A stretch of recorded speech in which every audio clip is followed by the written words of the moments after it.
What I'm going to do this morning is I'm going to try to work with you as beginning painters, people who have expressed an interest in learning how to paint and have always said to yourself, I can't do it. I really don't know how to do it. I'm afraid of it. I don't know where to start.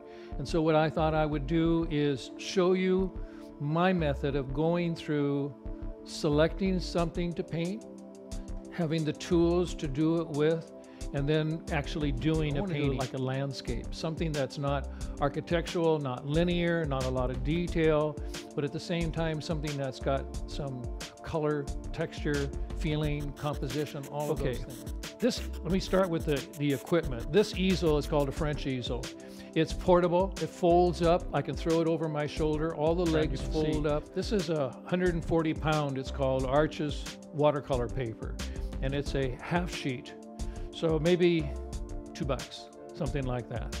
And if I destroy it, turn it over. It's thick enough and heavy enough that you can paint on both sides with no problem. See, I've got these clips, and I use these so that I can pull this over as it gets wet, because it's going to stretch. One of the things that I'll do for a large watercolor is I'll pre-stretch my paper. Okay, my palette. My palette is what I like as colors. And you'll see here, you've got a burnt sienna, you have a raw sienna, you've got an ultramarine blue, you've got a good yellow, a good cadmium orange, and a pretty good red. And so you've got the basic primary colors, and from those I'll then mix. Okay, let's give it a shot. This one is going to be fairly simple because it's just a matter of planes coming across. So I'll start here. Here I want to show movement through the drawing, and I know that's a little bit too high, so I'm going to lower that down a little bit. I've used this as a starting point, and I use this for composition, and I like it. And so I'll be fairly realistic with copying what is here. And right now I don't care about too much except their volume. Okay, here's one of the important things is this piece right back here. This is a little bit of the field, and as you can see, it's got some different color to it, and it's a different hue. Now, all we need to do is splash water across this whole thing, and it will break that sizing. Some people prefer to sit down and paint. Some like to stand. Some like to have their board either almost flat. It's pretty difficult to do a watercolor painting when your board is completely flat, because your water will puddle and the colors will puddle and they won't blend together.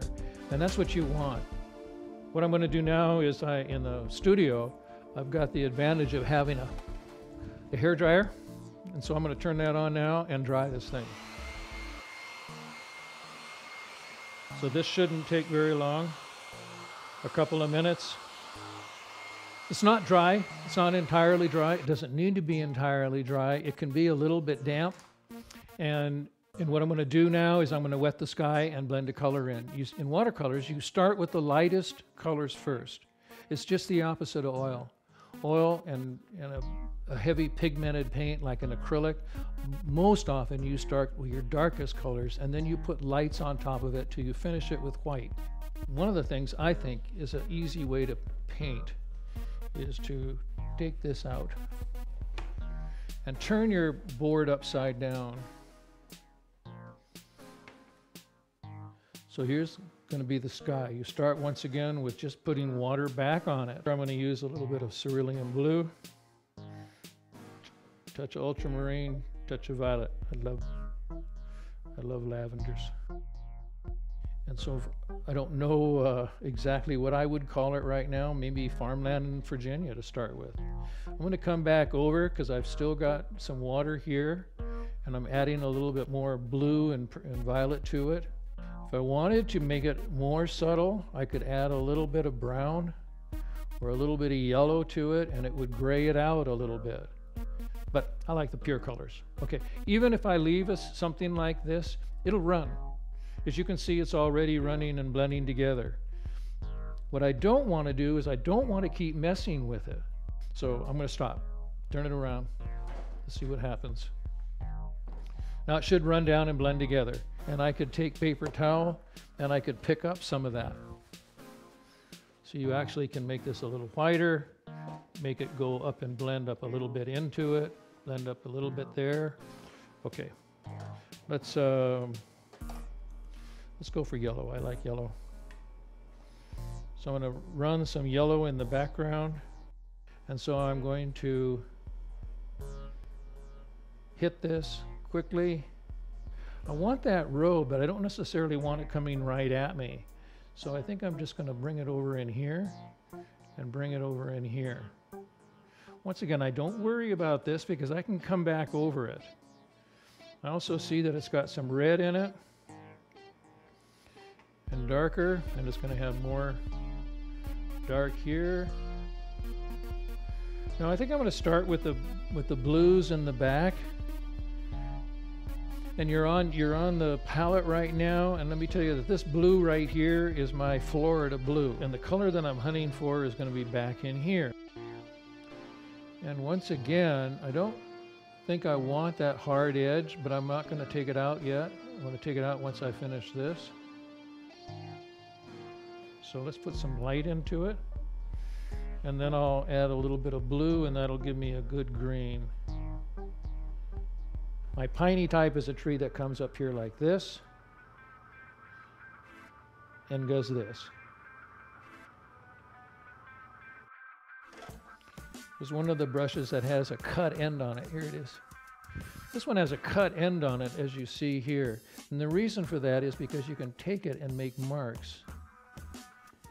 And so I can pull up branches. Okay, I'm going to put water back over the sky, and then I'm going to add some more lavender to it and blues. In fact, I've got my coffee cup sitting here. Oftentimes I will take this brush, and instead of putting it in here, I will put it in there, and we end up with a coffee painting. My thinking is, that's a nice color. Coffee's a good color. It's not the purples and lavenders and greens that I usually use, but it's still a nice color. If you'd like to see more of my paintings, you can go to my webpage. It's www.robertgilbertsart.com. That's robertgilbertsart.com, and you can see about 100 paintings of different kinds: watercolor, acrylic, and oil. And if you've got any questions, you can email me, and I'm more than happy to help.